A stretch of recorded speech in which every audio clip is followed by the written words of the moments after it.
Shri Sachidananda Sadhguru Sainath Maharaj key జై.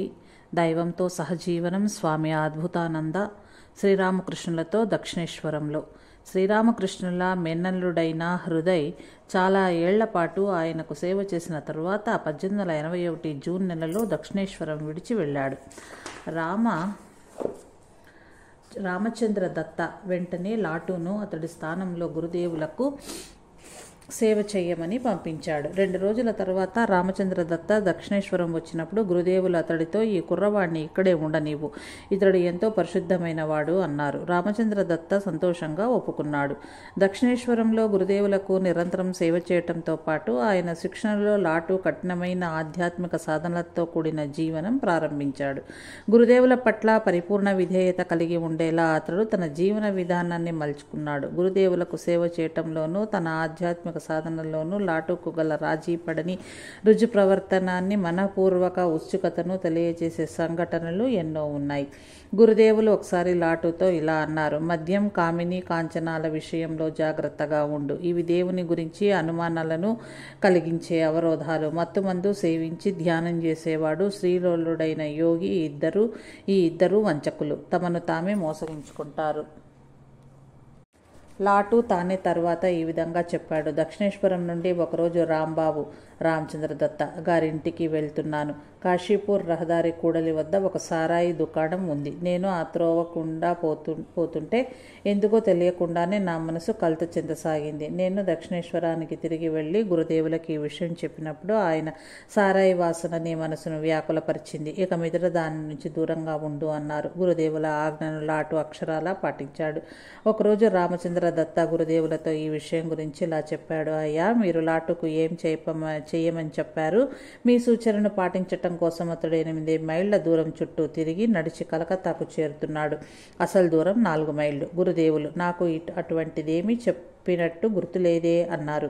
అందుకు అప్పుడు రామచంద్ర దత్త ఇలా అన్నాడు: మీరు అతన్ని సారాయి వాసన చూడవద్దని చెప్పారు. దాని ఫలితంగా అతడు ఆ దుకాణం దగ్గరకు పోడు సరికదా, ఆ దుకాణం ఉన్న వీధిలో కూడా నడవడు, వేరే త్రోవ గుండా నడిచి వెళ్తున్నాడు. అప్పుడు శ్రీరామకృష్ణుల లాటుతో ఈ విధంగా చెప్పారు: లెటో, నిన్ను సారాయి వాసన చూడవద్దన్నాను, కానీ ఆ దుకాణం వైపు వీధి గుండా నడవవద్దని చెప్పలేదు. ఆ దుకాణం ప్రక్క నుండి నడిస్తే నీకు ఎటువంటి హాని కలగదు.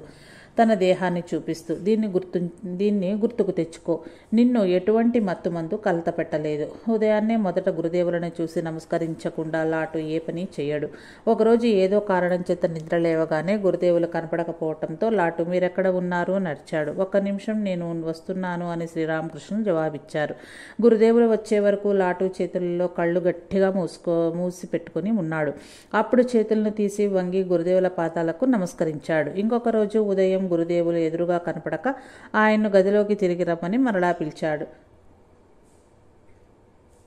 అయితే ఈసారి గురుదేవులు అతన్నే బయటకు రమ్మని పిలిచారు. లాటు బయటకు వెళ్లి పశ్చిమం వైపు వరండాలో నుండి గురుదేవులు పూల తోటలో ఉండటం చూశాడు. లాటు ఆయన్ను, అయ్యా, మీరేం చేస్తున్నారు అని అడిగాడు.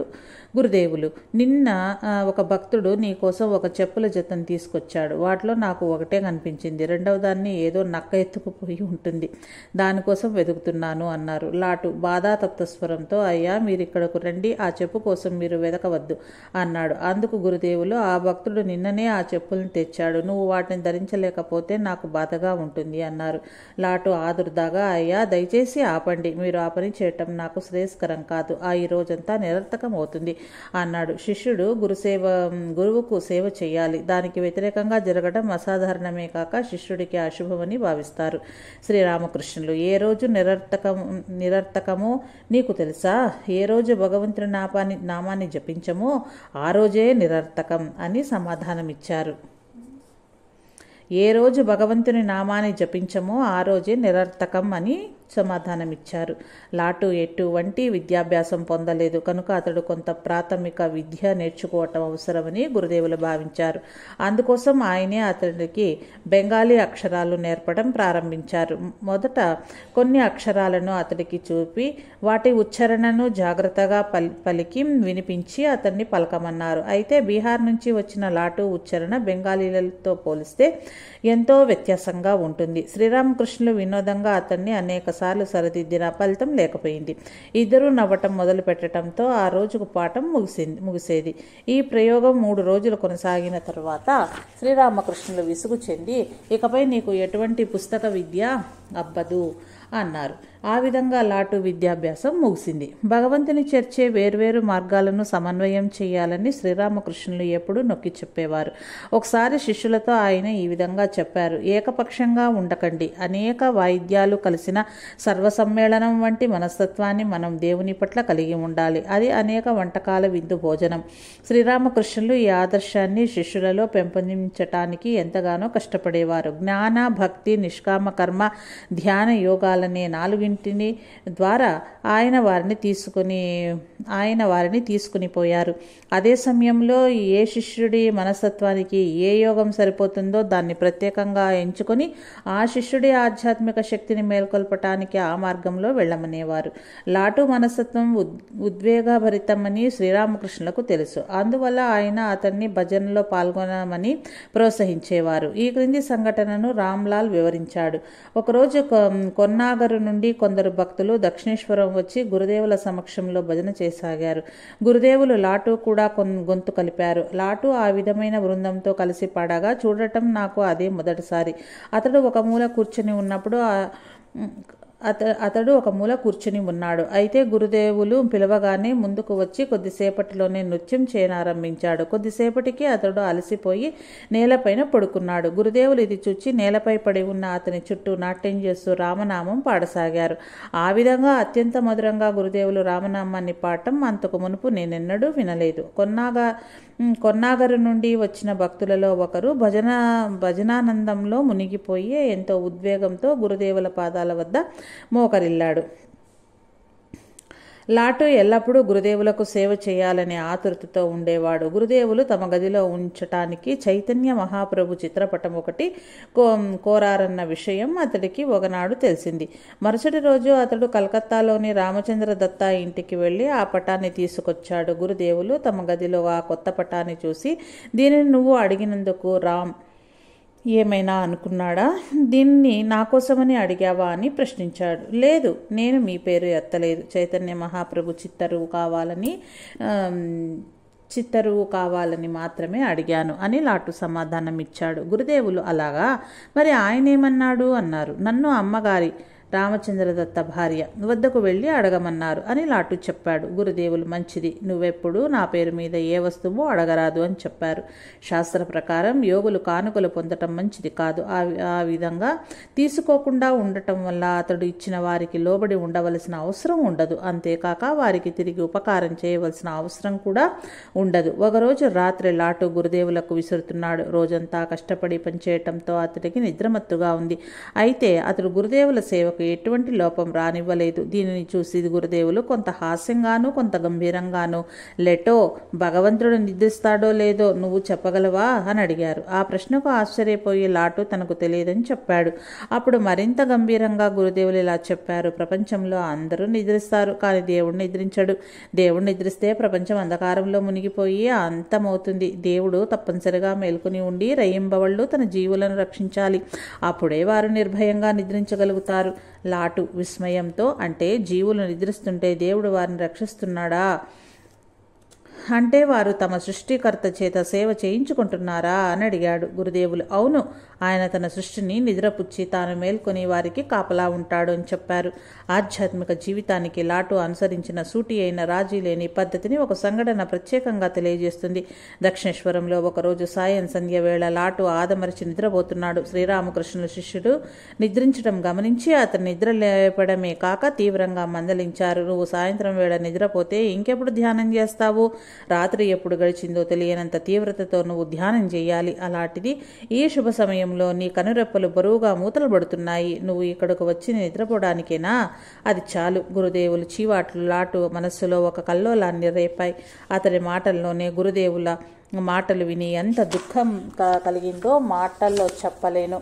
నేను ఎంత నీచుణ్ణి, ఇటువంటి సత్సాంగత్యం కలిగి ఉండే భాగ్యం లభించినా నేను కాలాన్ని వృధా చేస్తున్నానే అనుకున్నాను. నా మనస్సును శిక్షించుకోసాగాను. నిర్దాక్షిణ్యంగా నా కళ్లపై నీరు చల్లుకుని గంగానది ఒడ్డున వేగంగా అటు ఇటు నడవసాగాను. నా శరీరం బాగా వేడెక్కిన తర్వాత తిరిగి వచ్చి ఆయన దగ్గర కూర్చున్నాను. మళ్ళీ మగత క్రమ్మినప్పుడు ఇంకోసారి నడవటానికి వెళ్ళాను. ఆ రాత్రంతా అలాగే గడిచింది. రెండవ రాత్రి కూడా ఈ ప్రయాస కొనసాగింది. అది ఒక భయంకరమైన పోరాటం. పగలు నా కళ్లల్లో నిద్ర ముంచుకొచ్చేది. అయినా నేను విడిచిపెట్టలేదు. రాత్రింబవళ్ళు ఈ యుద్ధం కొనసాగింది. రాత్రి నిద్ర నా స్వాధీనంలోకి వచ్చిన పగటి నిద్ర రాలేదు. 2 సంవత్సరాలు కష్టపడిన తరువాత లాటు నిద్రను జయించే మరెన్నడూ రాత్రిపూట నిద్రించలేదు. శారదానంద స్వామి ఇలా వ్రాశారు. ఎటువంటి మార్పు లేకుండా లాటు రాత్రంతా ప్రార్థన ధ్యానం చేస్తూ కనిపించేవాడు. పగలు నిద్రపోయేవాడు. అతని జీవితం గీతలో చెప్పిన బోధకు సాక్షర ఉదాహరణము. సకల జీవులకు రాత్రి అయిన సమయంలో ముని అయిన వాడు మేల్కొని ఉంటాడు. సకల జీవులు మేల్కొన్న సమయం అతడికి రాత్రి అవుతుంది. భాగవతంలో ఎవరైతే నాలుకను నియంత్రిస్తాడో అతడు మిగిలిన జ్ఞానేంద్రియాలను కూడా నియంత్రించగలడు అని చెప్పబడింది. దక్షిణేశ్వరంలో ఉన్న తొలి రోజుల్లో లాటు కుస్తీ పట్టేవాడు. దానితో అతడికి బాగా ఆకలి వేసేది. ఒకరోజు అతడు కలకత్తాలో ఒక భక్తుడి ఇంటికి వెళ్ళి చాలా ఎక్కువగా భోంచేశాడు. మరుసటి రోజు ఆ భక్తుడు గురుదేవుల ముందు లాటు మంచి తిండి పుష్టి గలవాడని పొగిడాడు. తర్వాత గురుదేవులు లాటుతో ఏకాంతంలో ఇలా చెప్పారు. చూడు, ప్రక్కవారితో పోటీ పెట్టుకుని ఎక్కువగా తినవద్దు. లాటు గురుదేవుల ఆజ్ఞను పాటించాడు.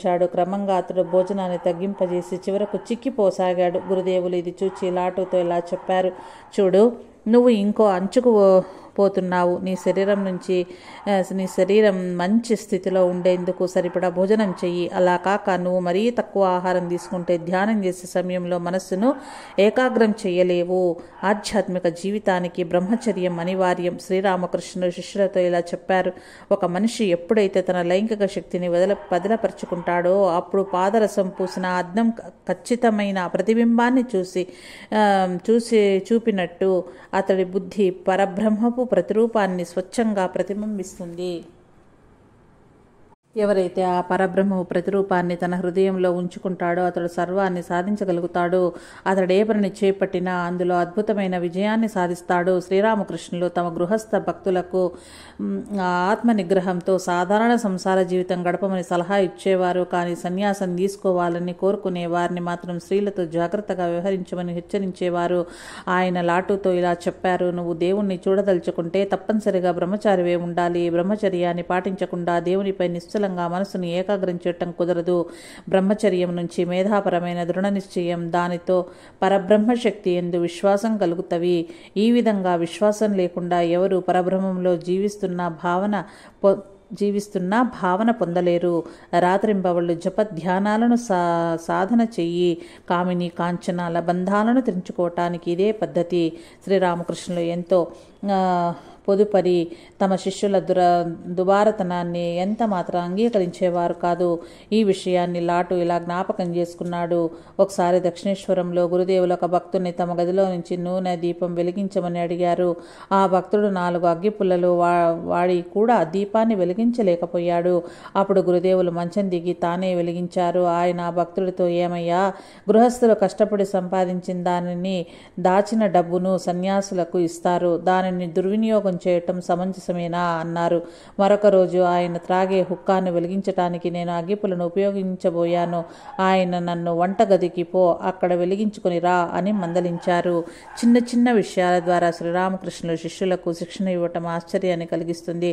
ఒకరోజు మధ్యాహ్న భోజనానంతరం గురుదేవులు రాఖాల్ను బ్రహ్మానంద స్వామిని తమకు కొన్ని తాంబూలాలు తయారు చేయమని చెప్పారు. రాఖాల్ తనకు చేత కాదని బదులిచ్చాడు. గురుదేవులు, ఎంతటి విచిత్రం! తాంబూలం తయారు చేయటం కూడా ఒకరి దగ్గర నేర్చుకోవాలా? వెళ్ళి కొన్ని తయారు చేసి ఇక్కడకు తీసుకురా అని చెప్పారు. రాఖాల్ మటుకు కదలలేదు. ఇది లాటూకు కోపం కలిగించింది. అతడు రాఖాల్తో, నీకేమైంది? ఆయన చెప్పింది చెయ్యవా? పైగా ఆయనతో వాదిస్తున్నావే, నీ ప్రవర్తన బాగోలేదు అన్నాడు. లాటు కోపం రాఖాలను రెచ్చగొట్టింది. అతడు ఇలా అరిచాడు, అలా అనుకుంటే నువ్వే పోయి ఆ పని చేయరాదా? నేను మట్టుకు చేయను. నా జీవితంలో ఎన్నడూ ఒక తాంబూలం కూడా చుట్టలేదు. అప్పటికి లాటు కోపం తారాస్థాయికి చేరి సగం బెంగాలీ సగం హిందీ కలిసిన తన భాషలో అస్పష్టమైన ఉచ్చారణతో ఏదేదో అనసాగాడు. గురుదేవులు ఈ కలహాన్ని చూసి సంతోషంతో రామ్లాల్ను తన అన్న కుమారుడిని పిలిచి ఇలా అన్నారు, వచ్చి ఈ వినోదాన్ని చూడు, వీరిద్దరి మధ్య తగువును చూడు. సరే రామ్లాల్, వీరిద్దరిలో ఎవరు గొప్ప భక్తుడు? రామ్లాల్ ఆయన సూచనను అర్థం చేసుకుని, నా ఉద్దేశంలో వీరిద్దరిలో రాఖాలే గొప్ప భక్తుడు అన్నాడు. ఈ మాటలతో లాటు మరింత కోపము ఊగిపోయి నత్తితో ఇలా అన్నాడు, ఆహా ఏమి తీర్పు! అతడు గురుదేవుల మాట వినలేదు, అయినా అతడే గొప్ప భక్తుడు.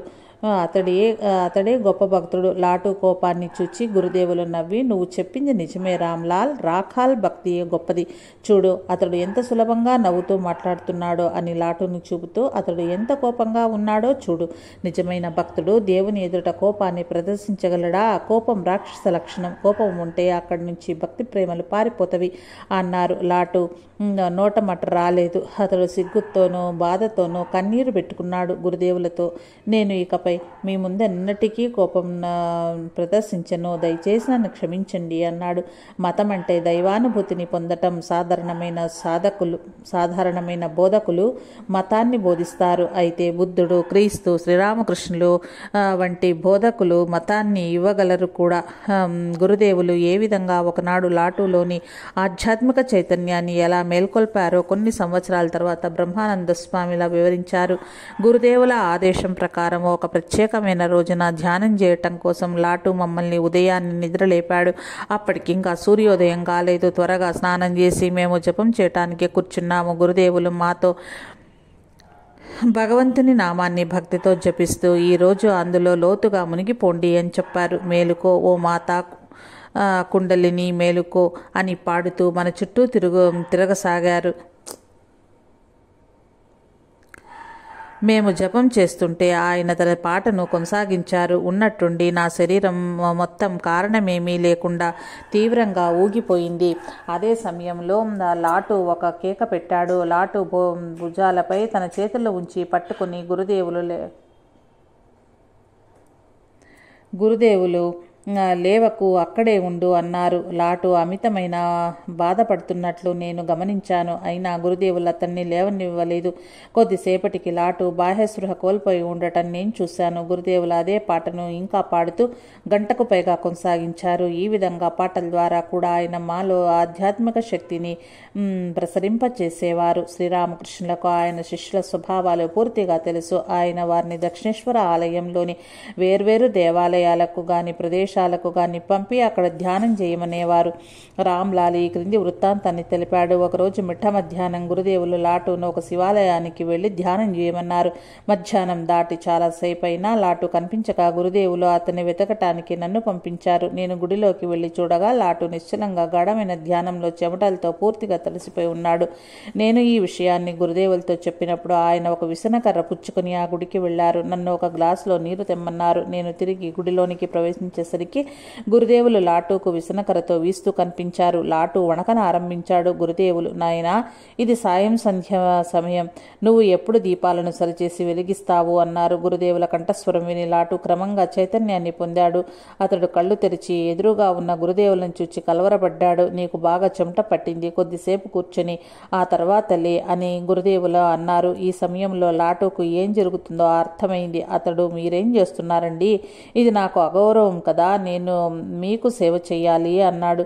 గురుదేవుల అమిత వాత్సల్యంతో, లేదు నాయనా, నేను నీకు సేవ చేయటం లేదు, నీలో ఉన్న శివునికి చేస్తున్నాను. ఈ దుర్భరమైన వేడిలో ఆయనకు చాలా అసౌకర్యంగా ఉంది. ఆయన నీలో ప్రవేశించాడని నీకు తెలుసా అన్నారు. లాటు, నాకేం తెలియదు. నేను శివలింగాన్ని తదేకంగా చూస్తుండగా దానిలో ఒక అద్భుతమైన వెలుగు కనిపించింది. ఆ కాంతి గుడి మొత్తాన్ని నింపివేయటం వరకే నాకు గుర్తున్నది. ఆ తర్వాత నేను చైతన్యాన్ని కోల్పోయాను అని సమాధానమిచ్చాడు.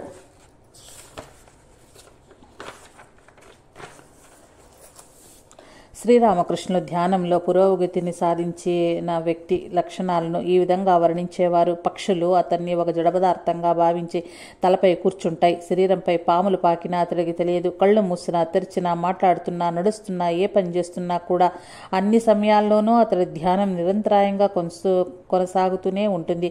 శ్రీరామకృష్ణ శిష్యుడైన పెద్ద గోపాల్ అద్వైతానంద స్వామి ఈ క్రింది సంఘటనను చెప్పారు. ఒకరోజు గంగానది ఒడ్డున లాటు ధ్యానం చేస్తున్నాడు. నదికి పోటు వచ్చినప్పుడు సాధారణంగా నీటి మట్టం చేరుకునే దానికన్నా ఎత్తులో అతడు ధ్యానానికి కూర్చున్నాడు.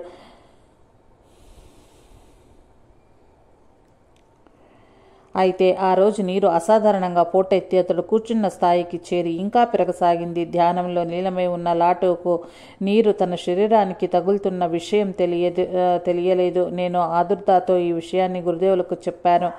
ఆయన హడావుడిగా వచ్చి నీటిలో నడుచుకుంటూ వెళ్లి లాటును బాహ్య చైతన్య స్థితిలోనికి తీసుకువచ్చారు. మరొక రోజు ధ్యానంలో లాటు బాహ్యస్మృతిని కోల్పోయి ముందుకు పడిపోయాడు. అదో రకంగా శబ్దం చేసాగాడు. పెద్ద గోపాల్ అది చూసి వెంటనే గురుదేవులకు కబురందించాడు. శ్రీరామకృష్ణులు వెంటనే లాటు వద్దకు వెళ్లి అతన్ని వెల్లకిలా పడుకోబెట్టారు. తన మోకాలను అతడి ఛాతీపై ఉంచి చేతులతో మర్దన చేసాగాడు. క్రమంగా లాటు సాధారణ స్థితికి వచ్చాడు. గురుదేవులు ఇలా అన్నారు, నువ్వు ఈరోజు కాళీమాతను చూశావు కదా, సరే దాని గురించి మాట్లాడకు. నువ్వు మాట్లాడితే జనం ఇక్కడ పెద్ద గందరగోళం సృష్టిస్తారు. లాటు మౌనంగా ఉండిపోయాడు. అప్పటి నుంచి లాటు ఎప్పుడు ధ్యానం చేసినా అతడి కళ్ళు, ముఖం, ఛాతీ ఎర్రబారేవి. ఒకరోజు రాత్రి గురుదేవులు తమ యువ శిష్యులతో, నీ సంగతి ఏమిటి, ఇక్కడకు నిద్రపోవటానికి వచ్చారా అంటూ ప్రతి శిష్యుడికి ప్రత్యేకమైన సూచనలు ఇచ్చి దేవాలయ వనంలో ధ్యానం చేయటానికి వేర్వేరు చోట్లకు పంపారు. లాటును తాము తాంత్రిక సాధన చేసిన బేల్తలాకు పంపారు. అర్ధరాత్రి సమయంలో లాటు ధ్యానంలో మునిగిపోయి తన ఆసనం నుండి కదలలేకపోయాడు. ఉదయం శ్రీరామకృష్ణులకు తమ సేవకుడు గదిలో కనపడలేదు.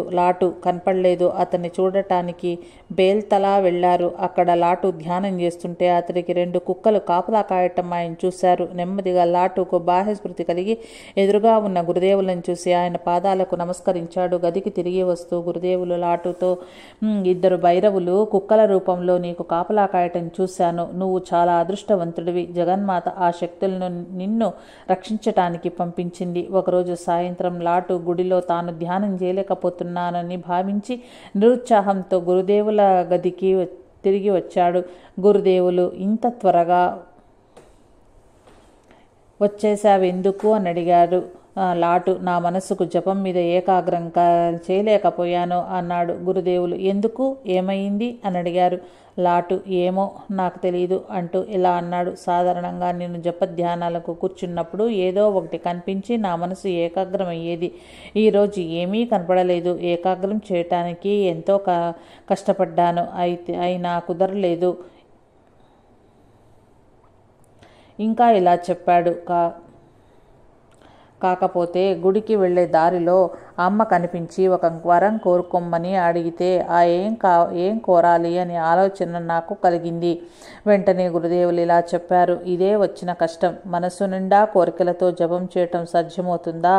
మళ్ళీ ఎప్పుడు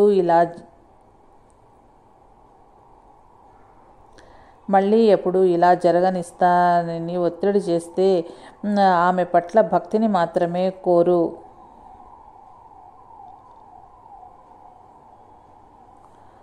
వెంటనే గురుదేవులు ఇలా అన్నారు, ఇదే వచ్చిన కష్టం. మనసు నిండా కోరికలతో జపం చేయటం సాధ్యమవుతుందా? మళ్ళీ ఎన్నడూ ఇలా జరగనివ్వకు.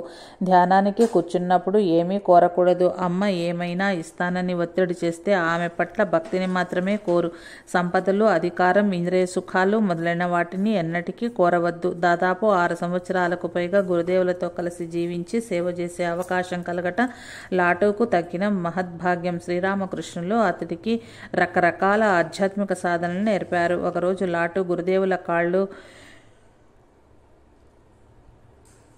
పట్టేటప్పుడు ఆయన, నీ రాముడు అంటే భగవంతుడు ఇప్పుడేం చేస్తున్నాడు తెలుసా అని అడిగారు. లాటుకు ఆశ్చర్యంతో నోటమాట రాలేదు. గురుదేవులు, నీ రాముడు ఇప్పుడు ఒక సూది బెజ్జం ద్వారా ఒక ఏనుగును దూర్చుతున్నాడు అన్నారు. శ్రీరామకృష్ణ దయతో, తనలో ఆధ్యాత్మికతను నింపుతున్నారని లాటు గ్రహించాడు. కాలాంతరంలో లాటు ఇలా గుర్తుకు తెచ్చుకున్నాడు. గురుదేవులే నన్ను ఈ ప్రపంచపు వలలో నుంచి బయటకు తీశారన్న సంగతి మీకు తెలుసా? నేను ఒక అనాథను.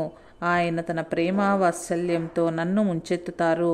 ఆయనే కనుక నన్ను చేపట్టకపోతే నేను ఒక జంతువులాగా ఉంటూ బానిసలాగా పనిచేస్తూ జీవితాన్ని వెళ్ళబుచ్చేవాడిని. నా జీవితానికి ఎటువంటి విలువ ఉండేది కాదు. నాకు అక్షరముక్క కూడా రాదు. ఆయన నాకు ఈ విధంగా సూచించేవారు. ఎల్లప్పుడూ నీ మనస్సును మచ్చలేకుండా ఉంచుకో.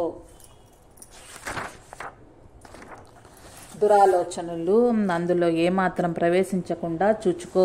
అటువంటి కోరికలు బాధిస్తే భగవంతుణ్ణి ప్రార్థించు, ఆయన నామం స్మరించు, ఆయన నిన్ను రక్షిస్తాడు. నీ మనసు ఇంకా శాంతించకపోతే కాళికాలయానికి వెళ్ళి ఆమె ముందు కూర్చో, లేకపోతే ఇక్కడకు అంటే తన శరీరాన్ని చూపిస్తూ రా. లాటు ఉన్నదున్నట్లు చెప్పే స్వభావం కలవాడు. అయితే శ్రీరామకృష్ణులు అతడికి వినయంగా ఉండి ఇతరులను నొప్పించకుండా ఉండటం నేర్పారు. ఒకసారి దక్షిణేశ్వరంలో ఒక భక్తుడు సరిగా ప్రవర్తించకపోవటంతో లాటు కోపంతో గట్టిగా చీవాట్లు పెట్టాడు. గురుదేవులు ఇదంతా గమనించారు. ఆ భక్తుడు వెళ్ళిపోయాక శ్రీరామకృష్ణులు లాటుతో ఇలా అన్నారు: ఇక్కడకు వచ్చే వారితో కటువుగా మాట్లాడటం మంచిది కాదు.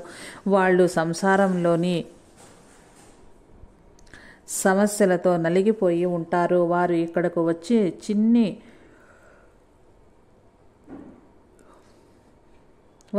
వచ్చి చిన్న తప్పు చేసినందులకు కూడా చీవాట్లు పెడితే వారికి ఎక్కడికి వెళ్తారు? సాధువుల సన్నిధిలో ఎప్పుడు ఎవరితోనూ పరుషంగా మాట్లాడవద్దు.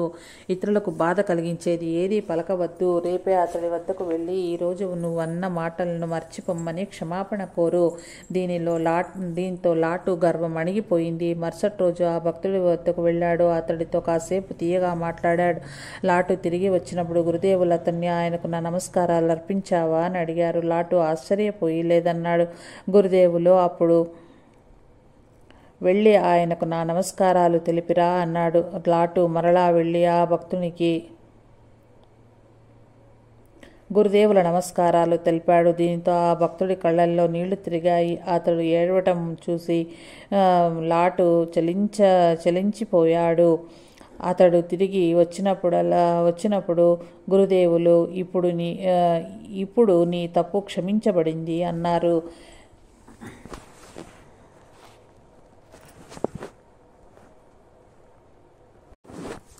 దీంతో పాటుగా లాటు గర్వం అణిగారిపోయింది. మరుసటి రోజు ఆ భక్తుడి వద్దకు వెళ్ళాడు. అతడితో కాసేపు తీయగా మాట్లాడాడు. లాటు తిరిగి వచ్చినప్పుడు గురుదేవులు అతన్ని ఆయనకు నా నమస్కారాలు అర్పించావా అని అడిగారు. లాటు ఆశ్చర్యపోయి లేదన్నాడు. గురుదేవులు అప్పుడు వెళ్ళి ఆయనకు నా నమస్కారాలు తెలిపిరా అన్నారు. లాటు మరలా వెళ్ళి ఆ భక్తుడికి గురుదేవుల నమస్కారాలు తెలిపాడు. దీనితో ఆ భక్తుడి కళ్ళల్లో నీళ్లు తిరిగాయి. అతడు ఏడవటం చూసి లాటు చలించిపోయాడు. అతడు తిరిగి వచ్చినప్పుడు గురుదేవులు ఇప్పుడు నీ తప్పు క్షమించబడింది అన్నారు. దివ్యజనని శ్రీ శారదాదేవి దక్షిణేశ్వరంలోని సహబత్తు సంగీత గోపురంలో నివసించేది. అక్కడ గురుదేవులకు భక్తులకు వంట చేసి పెట్టేది. ఆమె ఒంటరిగా ఉన్నందువల్ల ఏమైనా సహాయం అవసరమని గురుదేవులు భావించారు. ఒకరోజు లాటు గంగానది ఒడ్డున ధ్యానం చేయటం చూసి లెటో ఇలా చూడు, నువ్వెవరినైతే ధ్యానిస్తున్నావో ఆమె ఇప్పుడు చెమటోడ్చి రొట్టెలకు పిండి కలుపుతోంది అన్నారు.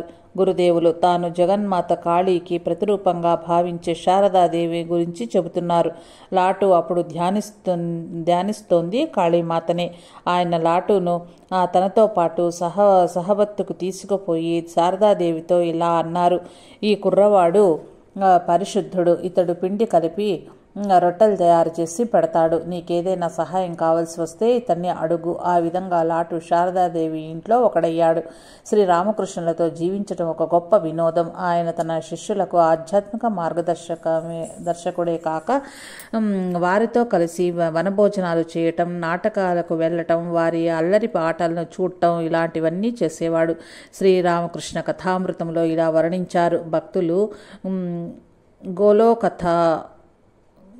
గోలోకథమ అనే ఆట ఆడటంలో నిమగ్నమై ఉన్నారు. ఈ ఆటలో ఆటగాడు వేర్వేరు లోకాల ద్వారా స్వర్గానికి చేరటానికి ప్రయత్నిస్తుంటారు. అయితే తప్పటడుగు వేసినప్పుడల్లా ఒక్కో రకం నరకంలో పడిపోతాడు. హజ్రా కూడా వారితో కలిసి ఆడసాగాడు. గురుదేవులు పక్కనే నిలబడి చూస్తున్నారు. మా కిషోరులు ఇద్దరు ఆటలో స్వర్గాన్ని చేరుకున్నారు. శ్రీరామకృష్ణులు వారికి నమస్కరించి, మీ ఇరువురు సోదరులు ధన్యులు అన్నారు. ఆయన మాను ప్రక్కకు పిలిచి, నువ్వు ఇంకా ఆడవద్దు అని చెప్పారు. హజ్రా నరకంలో పడిపోయాడు. గురుదేవులు హజ్రాకు మళ్ళీ ఏమైంది అన్నారు. హజ్రా నరకంలో నుంచి బయటకు వస్తూనే మళ్ళీ దానిలోనే పడిపోయాడు. అందరూ పగలబడి నవ్వారు. లాటు ఒకసారి పాచికలు వేయటంతోటే భూమి నుంచి స్వర్గానికి వెళ్ళిపోయాడు. అతడు ఆనందంతో గంతులు వేసాగాడు. గురుదేవులు ఇలా అన్నారు. లాటు ఆనందాన్ని చూడండి. అతడు దీన్ని సాధించలేకపోతే అమితంగా బాధపడిపోయేవాడు. దీనికి కూడా ఒక అర్థం ఉంది. హజ్రా ఎంత పనికి మాలిన వాడంటే ఆ ఆటలో కూడా తాను అందరినీ గెలుస్తానని అనుకుంటున్నాడు. ధన్యాత్ముడైన వాడు ఎన్నటికీ అవమానించబడనన్నది దేవుని శాసనము. అటువంటి వ్యక్తి అన్ని చోట్ల విజయాన్ని సాధిస్తాడు. శ్రీరామకృష్ణులు లాటు మొదలైన భక్తులకు 1883 డిసెంబర్ 14న జటిలుడు అనే చిన్న పిల్లవాని కథ చెప్పారు. ఆ పిల్లవాడు అడవి గుండా నడిచి పాఠశాలకు వెళ్ళటానికే భయపడేవాడు. కానీ పేదరాలైన అతని తల్లి అతన్ని వెళ్ళమని బలవంతం చేసి సహాయం కోసము అతడి సోదరుడు మధుసూదన్ని శ్రీకృష్ణుడిని పిలవమని చెప్పింది. జటిలుడు ఎప్పుడు పిలిచినా కృష్ణుడు వచ్చి అడవిలో అతడికి తోడుగా ఉండేవాడు. ఈ కథ లాటు మనసులో తీవ్ర వ్యాకులతను కలిగించింది. ఇదే సమయంలో దేవుడు నిజాయితీతో కూడిన ప్రార్థనలను వింటాడని అతడు గ్రహించాడు. కథామృతంలో మా ఈ విధంగా వ్రాశారు. ఉదయం 3 గంటలకు మా తన చోటును వదిలి పంచవటి వైపు వెళ్ళసాగాడు. అకస్మాత్తుగా దూరం నుంచి ఎవరో జాలిగా రోధించటము అతనికి వినిపించింది. అన్నా మధుసూదన, నువ్వెక్కడున్నావు? పండు వెన్నెల కాంతి దట్టమైన పంచవటి చెట్ల ఆకుల మధ్యగా చొచ్చుకొని నేలపై పడుతోంది. దూరంగా గురుదేవులు శిష్యుడు ఒకరు ఒంటరిగా కూర్చుని అసహాయుడై విలపిస్తూ ఉండటం ఆ త్రోవలో నడుస్తూ మా చూశాడు. ఓ అన్నా మధుసూదన, నువ్వెక్కడ ఉన్నావు అని అతడు విలపించసాగాడు. మౌనంగానే మా అతన్ని గమనించాడు. గురువు కృపయే లాటుకు ఉన్న ఏకైక శరణాగతి. అతడు ఎలాంటి పుస్తకాలు చదవలేదు. అయితే రాత్రింబవళ్ళు అతడు గురుదేవుల జాజ్వల్యమైన జీవితాన్ని చూస్తూ ఆయన బోధనలను విన్నాడు. ఒకసారి అతడు ఇలా చెప్పాడు. నేను గురుదేవులను అనేకసార్లు సమాధిలో చూశాను. అయితే ఒక రోజున ఆయన అపరూప సౌందర్యమైన రూపాన్ని చూచాను. ఆయన శరీర ఛాయ మారిపోయి ముఖం నిర్భయత్వాన్ని కరుణను విరజిమి ప్రకాశిస్తోంది. గురుదేవుల ఆ రూపాన్ని నేనెన్నటికీ మరువలేను. లాటు మా ఇరువురు 1884 ఆగస్టు 3న గురుదేవుల దివ్య రూపాన్ని చూసే అవకాశాన్ని పొందారు. ఈ సంఘటనను మా కథామృతంలో ఈ విధంగా పొందుపరిచారు. అప్పుడు గురుదేవులు వారిని విడిచి దేవదారు వృక్షాలపై నడిచి వెళ్లారు. కొన్ని నిమిషాల తర్వాత పంచవటి దగ్గర నిలబడి మా లాటు గురుదేవులు తమ వైపు తిరిగి రావటం చూశారు. ఆయన వెనుక ఆకాశం వానమబ్బులతో నల్లగా ఉంది. దాని ప్రతిబింబం గంగానది వాటిని మరింత నల్లగా చేసింది. ఆ శిష్యులు గురుదేవులు భగవదవతారమని అమాయకత్వం పవిత్రతతో నిండి చిరునవ్వుతో వెలిగిపోతున్న వదనంకల 5 సంవత్సరాల వయస్సున ఉన్న ఒక దివ్య బాలుడన్న అనుభూతిని పొందారు. ఆ అవతారమూర్తి సమక్షంలో చెట్ల పాదాలు, పూలు, మొక్కలు, ఆలయాలు అన్నీ ఆధ్యాత్మికతతోనూ దివ్యానందంతోనూ నింపివేయబడ్డాయి. భగవంతుడు మానవుడిగా అవతారం ఎత్తినప్పుడు అందుకు తగినట్లుగానే ప్రవర్తిస్తాడు. మిగిలిన మానవులలాగా అతడికి కూడా ఆకలి దప్పులు, బాధలు, వ్యాధులు కలుగుతాయి. అదే సమయంలో అతడు శరీర స్మృతికి అతీతంగా ఎప్పుడు కావాలంటే అప్పుడు వెళ్ళగలడు. గురుదేవులకు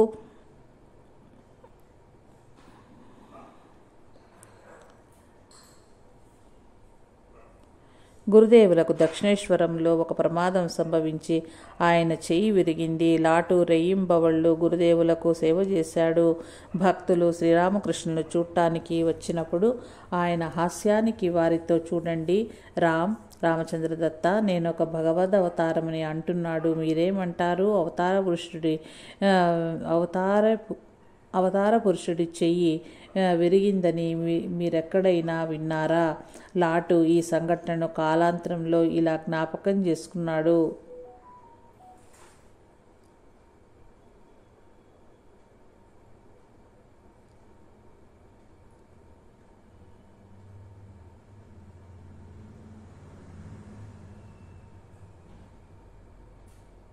గురుదేవుల చెయ్యి విరిగిన కొద్ది రోజులకు తారక్ శివానంద స్వామి బృందావనం నుంచి దక్షిణేశ్వరానికి వచ్చాడు. గురుదేవుల చేతి కట్టు చూసి, మీ చేతికి ఏమైంది అని అడిగాడు. గురుదేవులు, నేను చంద్రుణ్ణి చూడబోయి చిన్న పిట్టగోడను కొట్టుకొని పడ్డాను. దాంతో నా చెయ్యి విరిగింది. బాధ మాత్రం ఇంకా తగ్గలేదు అన్నారు. తారక్ ఎముక జారిందా విరిగిందా అని అడిగాడు. సమాధానంగా గురుదేవులు, నాకు తెలియదు, వీళ్ళు నా చేతికి కట్టు మాత్రం చేశారు. మనసు ప్రశాంతంగా ఉంచుకొని అమ్మ నామాన్ని జపించటం నాకు ఇష్టం. ఇప్పుడు నా కష్టం చూడు, నన్ను ఈ కట్టును కనీసము విప్పకోనివ్వరు.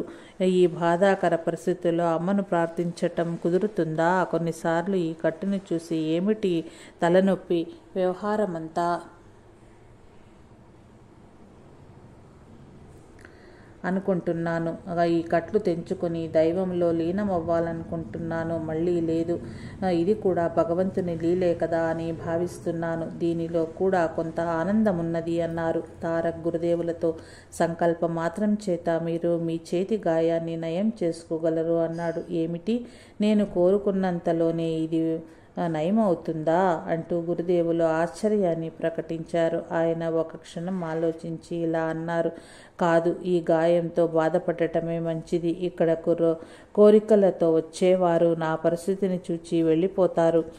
నన్ను బాధించరు.